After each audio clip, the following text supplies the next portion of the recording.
Hey everyone, welcome back to my channel. If you're just joining my channel, my name is Fiona, and yeah, on this channel we talk about daily life challenges we face in life. We just say anything that has to be said on here. No fake zone, just positivity, and if you can actually ignite into the frequency, you're welcome. So my name is Fiona and I'm based in Germany. So today we're going to be answering all of the questions we've been having that might seem to not really be clarified to you due to having to just read it, and you might not really understand the questions in depth. So someone, Rutona8983, thank you so much for watching my video. So I think this video was being made, I think, let's see. This video was being made since 2 years ago. And Rutona asks, hello madam, please, how do I get the data protection regulation and declaration proceed? I do not understand what that means. And what if I don't have baptism card for immunization card or immunization card and primary school certificate? If you do not have primary school certificate, but you have like maybe your WAEC, some people could homeschool, right? So if you do not have like your primary school certificate, that is not the basic foundation. It's not everybody that actually schooled, right? It's not, even till now, there are still a lot of illiterate. And when I say illiterate, I'm not using that as a way to insult, but I mean like there are some people that are in school, right? So if you do not have your primary school certificate, and maybe you have like your secondary school certificate, maybe you were being homeschooled, you can take that with you. And if you do not have baptism card, it's not everybody that is a Christian, right? Maybe you're a Muslim and maybe you do not believe in God, because there is a law in Germany that states that as a human being, you have the right to believe on whatever you need to believe. So I don't really think this is a mandatory certification you must have. So I think that has already, been answered. All right. So do I need a bank statement? Yes, you need a bank statement. So this is we just digesting into questions that are being asked, just for we to just have clarification if we have doubt. And I feel like if we are done with this video, we can be able to move on to the next, because this could actually help someone. So someone write here, do I need a bank statement? Yes, you need a bank statement of your husband if you're going for a family reunification or a reunification visa, right? So you need a bank statement, and it depends on the type of visa, because I don't know, me, I actually came with family reunification visa, so that is why I said it depends on the type of visa, because they have school visa, they have blue card visa, they have PhD, they have self-employed, they have family reunification, they have tourist visa. So it depends on the type. Okay, please, with the family reunification visa, my wife is a native of German citizen. She don't have enough money to support my traveling, but I have enough money to do that. In this case, I should add a letter and my bank statement that shows I have enough money to sponsor and support myself. You've already answered yourself, so this is actually what you should do. Okay, so someone asked, can affidavit or spinster would be done at Federal High Court or just Supreme Court?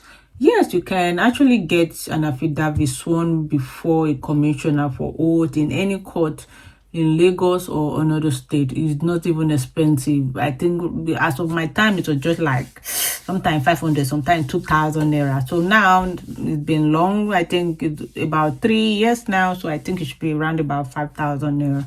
Do you understand me? So let's go on to the next, because I've been having a lot of comments that I've been choosing to reply, maybe sometimes pretty late. So someone was asking, hi Fiona, thank you for the information you provided. I would like to ask a question, if you don't mind. For Nigerian with a Schengen visa, can he or she seek asylum, and what do you think if the chance of it being granted? And on here I wrote, thank you for the question. I'm not an immigration expert, but having a Schengen visa doesn't automatically mean someone can get asylum. It depends on the problem. It depends on the person, and it depends on how they are facing a serious danger, and it depends on how, concrete your information is. So all of that matters. So each case is very different, and the decision is actually made by the immigration authorities and in the country where the person applied. It's always best to speak with a qualified immigration lawyer or official advisor for accurate guidance. Okay, so the chances of Nigerians with Schengen visa to get asylum are very small. I think now I am not in this question to reply all of that, but with the cases happening, with the scenario and all of the situation happening in Nigeria, the insecurity and all of what we are facing right now, if you are not the targeted person, that would be different. That would be a different situationship. All right, if you're being targeted, and I pray Nigeria do not happen to you. So do you understand where I'm heading at? So for that I sought asylum to be given, it has to be affected. You have to be affected by it. All right, so that's just how it works, and that is why I said your situation has to be very, very concrete.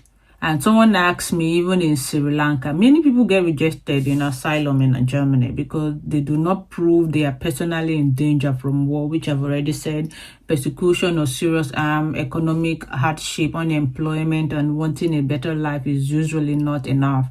So your cases, your rejection usually come because the inconsistent in story. Some people will be like, I'm a same sex, and in 6 months you will notice that they've given birth. So all of those, they might have, give someone pregnant, behind the TikTok, this thing. So lack of evidence, or because another EU country is responsible for their case. Do you understand? Sometimes some people will leave maybe Spain to Germany, and maybe they might have gotten themselves in a mess and they want to run and come back to another country. So they have to do a lot of paperwork, documentation, biometrics. So it's a lot. So on to the next. All right, we're not gonna make this video long, and we're just gonna pick from the ones we can actually do today. Okay, so someone asks again, it seems like I've answered, but with the situation in Nigeria now, the kidnapping, the killing, is it enough reason to seek asylum? And the question, I said, is very complicated. A country can have insecurity, but asylum laws usually focus on whether someone faces a specific threat to their life or safety. If you could remember, what is this girl, DJ something, when we were doing back then, I think in 2020 in December, we were doing Black Lives Matters, and when she was threatened, she seek asylum to the Canadian embassy, and it was given as soon as possible because, allegedly news started getting circulated that her life was in danger. So you understand where I'm coming from. So yeah, so let's go back to some of our videos. Oh my god, I'm gonna do a rushly. So let's go back to some of our videos, okay, and see if there's any Okay, let's go into the job one. Let's go into the job one. Hi sis, can I be hired in Europe Progress as a caregiver with my B1 level? Also, I did 1 year volunteer in elders home. Yes, you can be hired now by Euro Progress as a caregiver. You already have B1 level, especially since you have a year of volunteer experience in elderly home, because nowadays they want experience. A far wrong. They want you to have experience. They don't have time to be teaching you these days, because that's how the job market is now. So your experience improve your chances, so it's worth applying. And someone asked me, Guten Tag, Fiona, I need an idea with securing job over there. My darling, you know, I already said I'm not an immigration personnel, so that would be very, you know, difficult. But like, if you want to actually look for job, there are a lot of job apps that I've been using lately, like the Indeed, like you know, job Stellar Job Center, something like that. You know, try and be doing research, you guys. It is very, very, very necessary for you to be doing research. Okay, for you to be doing research, it is very necessary. So let's, you know, we don't want this video to be super long. All right, let's just try and,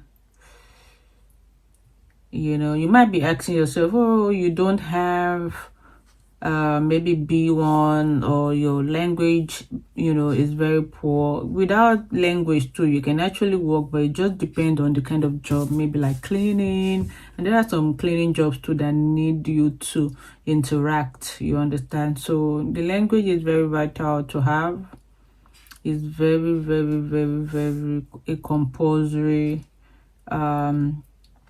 you know, language for you to have. So let's go to this so we can just round up. All right, because we cannot cover up everything. Okay, this is a lot of, oh my god, this is too long. So I feel we are gonna end here, because I just wanted to just talk to you guys and let you guys know that if you have any questions, you can shoot in your questions, and whenever I can, I would happily reply you guys. That is why we are here, to help each other. And yeah, so okay, let's just see, because oh my god. So this one is about, you know, new rules, new changes. So I feel like things are still the way it is, just the fact that, you know, having to have your citizenship is no longer 3 years, but it is 5 years. So, and the bus fare and transportation is no longer 40 something, is now 60 something. So have a great evening, and let's hear what you think about this video. If you want something more of this, so that we can actually just sit and, you know, explain more about what we know, just let me know in the comment. Have a great evening, and bye bye.